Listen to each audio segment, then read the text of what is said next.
نحمد الله الذي ونصلي ونسلم على رسوله الكريم أما بعد وأعوذ بالله من الشيطان الرجيم بسم الله الرحمن الرحيم لن تنالوا البر حتى تنفقوا مما تحبون وما تنفقوا من شيء فإن الله به عليم صدق الله مولانا العظيم وصدق رسوله النبي الكريم ونحن على ذلك من الشاهدين والشاكرين والحمد لله رب العالمين. கண்ணியத்திற்கும் மிகுந்த மரியாதைக்கும் உரித்தான இஸ்லாமிய பெரியோர்களே, சகோதரர்களே, சிறார்களே, தாய்மார்களே, உங்கள் அனைவருக்கும் அஸ்ஸலாமு அலைக்கும் வரஹ்மத்துல்லாஹி வபரகாத்துஹு. அன்பிற்கினியவர்களே, இன்றைக்கு ஓதப்பட்ட சூரத்து ஆல இம்ரான், அந்த சூறாவிலே அல்லாஹ் ஜல்ல ஷானுஹு வ தஆலா குறிப்பாக ஹஸ்ரத் ஈசா அலைஹிஸ்ஸலாம் அவர்களுடைய வரலாற்றை பேசுகிறான். ஆலு இம்ரான் என்றாலே இம்ரானுடைய குடும்பத்தார்கள் என்று பொருள். ஹஸ்ரத் மரியம் அம்மாவுடைய தந்தை, அவருடைய பெயர் இம்ரான் அப்படின்னு பேர்.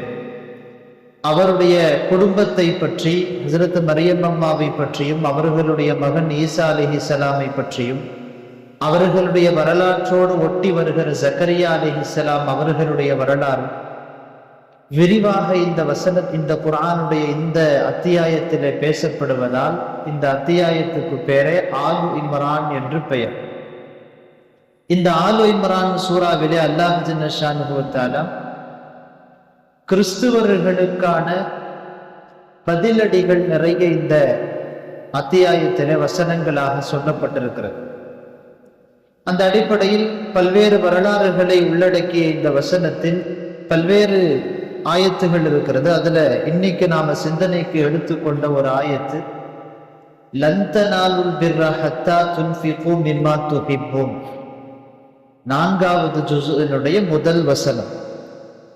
அந்த வசனத்திலே அல்லாஹ் சொல்லுகிறான், நீங்கள் உங்களுக்கு விருப்பமான பொருளை செலவழிக்காத வரை பரிபூரணமான நன்மையை அடைந்து கொள்ள முடியாது என்று அல்லாஹ் சொல்லுகிறார்.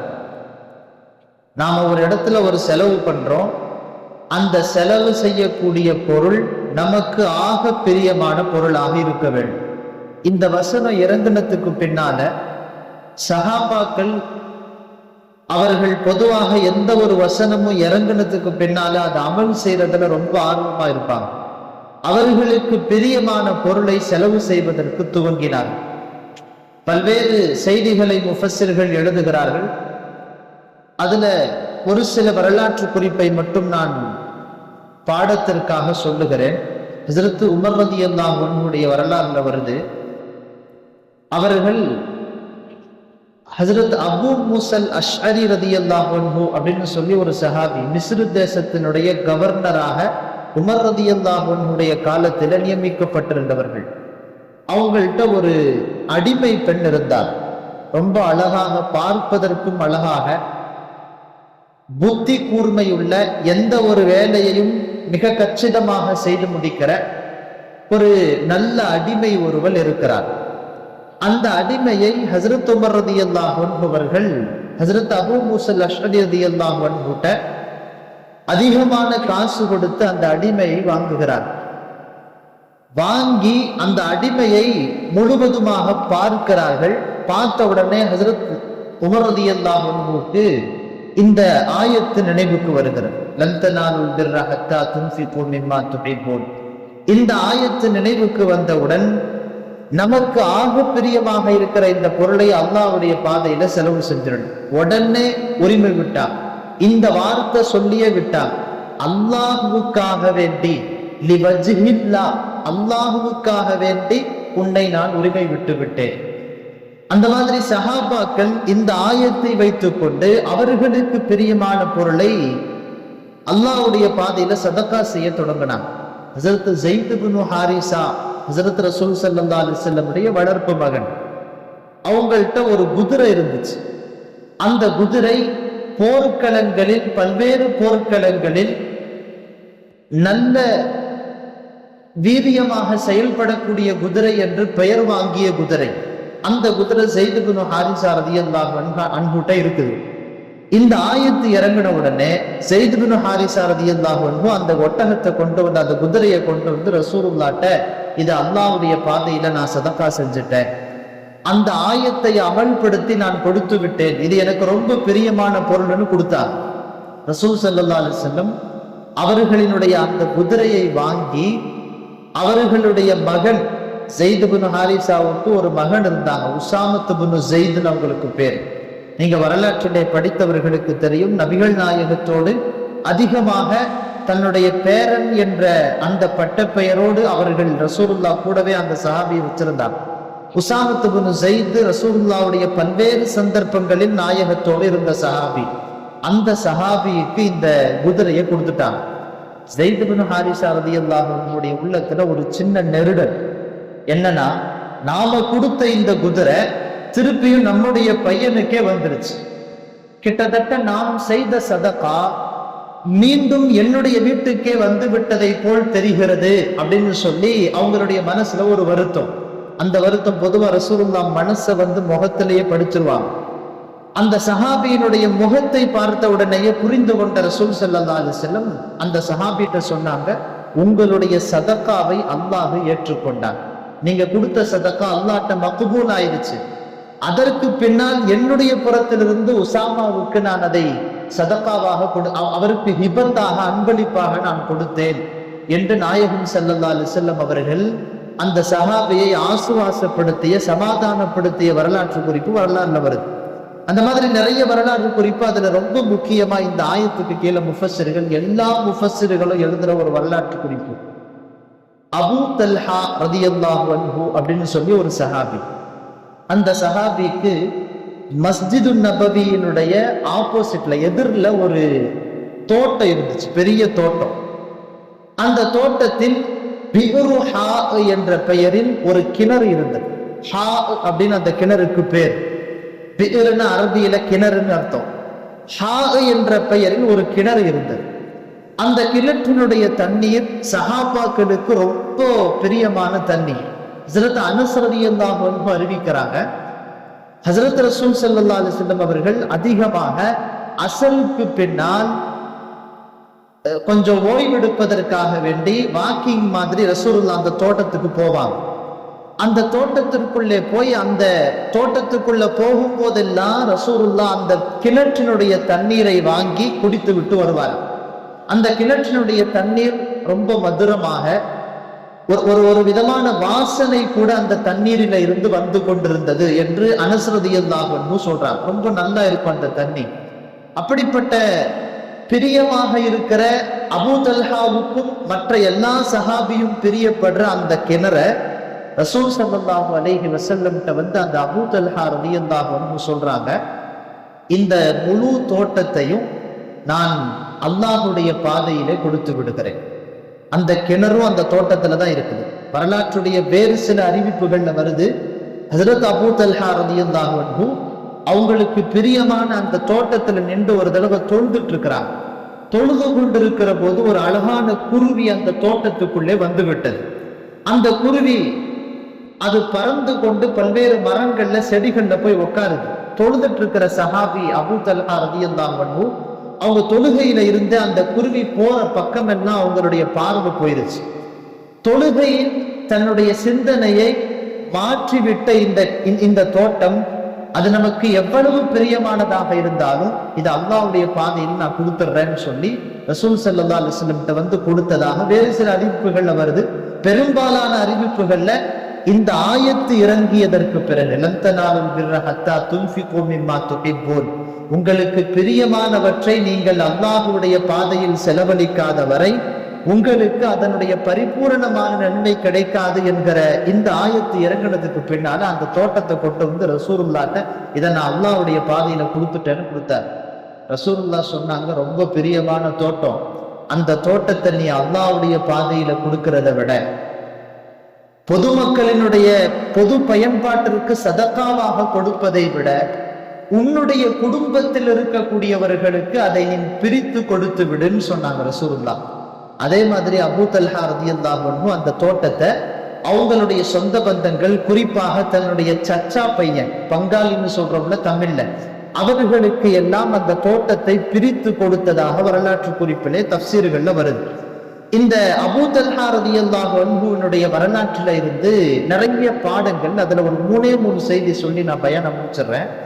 முதல் செய்தி, ஒரு பொருள் நமக்கு ஆக பிரியமான பொருளாக இருக்கிற போது அந்த பொருளை நாம் அல்லாஹுடைய பாதையிலே கொடுப்பதற்காக வேண்டி என்று முற்படுகிற போது அந்த பொருள் நம்முடைய நெருங்கிய சொந்தங்களுக்கு கொடுப்பதை நபிகள் நாயகம் ஸல்லல்லாஹு அலைஹி வஸல்லம் விரும்பி இருக்கிறார்.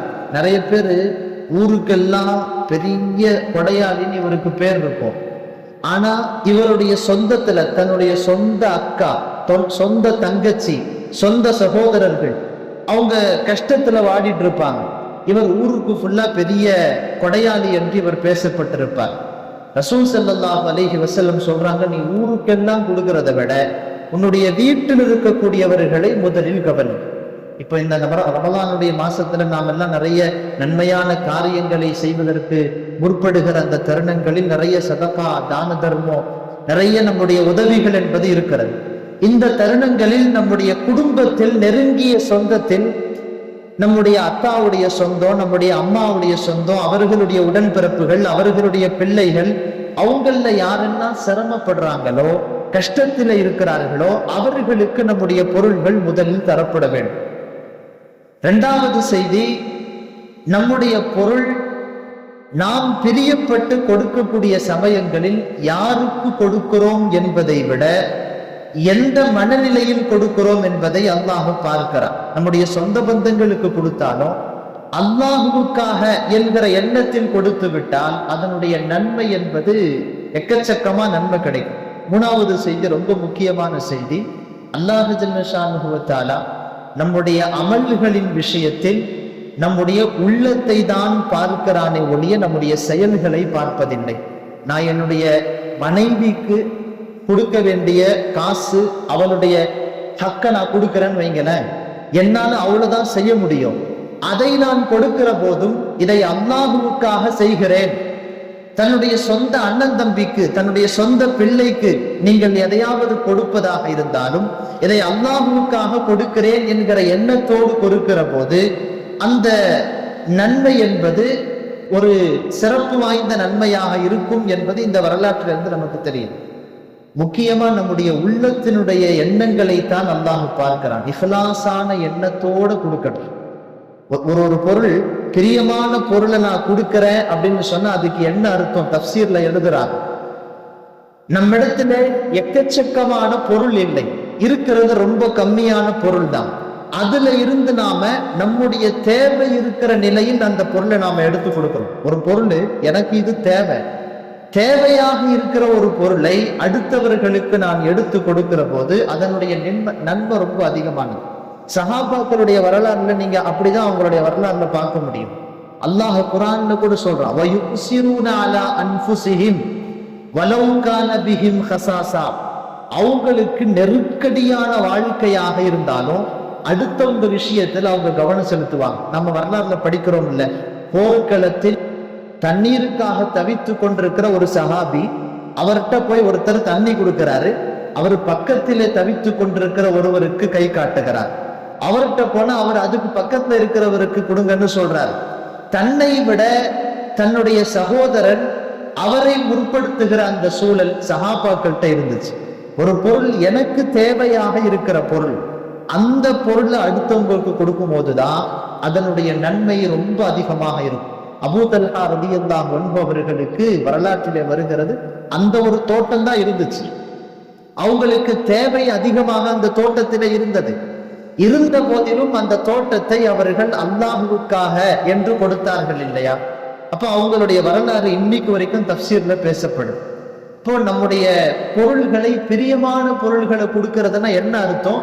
எனக்கு ஒரு பொருள் தேவையாக இருக்கிற போது அந்த பொருளை நான் அடுத்தவனுக்கு கொடுப்போம். ஆனா இன்னைக்கு நாம பெரும்பாலும் நம்முடைய தான தர்மங்கள்லாம் எப்படி இருக்கும்னா, நம்முடைய தேவைகள் போக வீட்டுல எக்ஸ்ட்ரா எது இருக்குதோ அதை தான் கொடுப்போம். அதற்கு நன்மை இல்லை என்று அர்த்தம் இல்லை, நன்மை இருக்கிறது. ஒரு சதக்காவுக்கு பரிபூரணமான நன்மை வேணும்னு நாம நினைச்சோம்னா அந்த சதக்கா நமக்கு தேவையுள்ள நமக்கு பிரியமான பொருளா இருக்கும். அதுதான் இந்த ஆயத்துடைய சாராம்சம். அல்லாஹ் ஹதீஸ்ல வருது இல்ல, அல்லாஹ் ஜல்ல ஷானுஹு தஆலா நாம செய்யக்கூடிய ஒரு சதக்காவை ஒரு குழந்தையை எப்படி நீங்க வளர்க்குறீங்களோ அந்த மாதிரி அதை வளர்த்து கொண்டிருப்பான். அதை வளர்த்து வளர்த்து கடைசியாக கியாமத்துடைய நாள்ல மஹ்ஷர்ல நம்ம கேட்ட அந்த சதக்காவுடைய நன்மையை அல்லாஹ் கொடுக்கும் போது அந்த சதக்கா செஞ்சவன் கேட்பானா, இதெல்லாம் நான் எங்க இருந்து செஞ்சேன்? அப்ப அல்லாஹ் சொல்லுவானா, நீ செஞ்ச ஒரு சின்ன நன்மை, பேரித்தம்பலம் உடைய அளவுக்கு ஒரு சதக்கா கொடுத்திருந்தா அந்த சதக்காவை அல்லாஹ் வளர்த்து வளர்த்து பெரிய அளவுல கொடுப்பான் அப்படின்னு ஹதீஸ்ல வருது.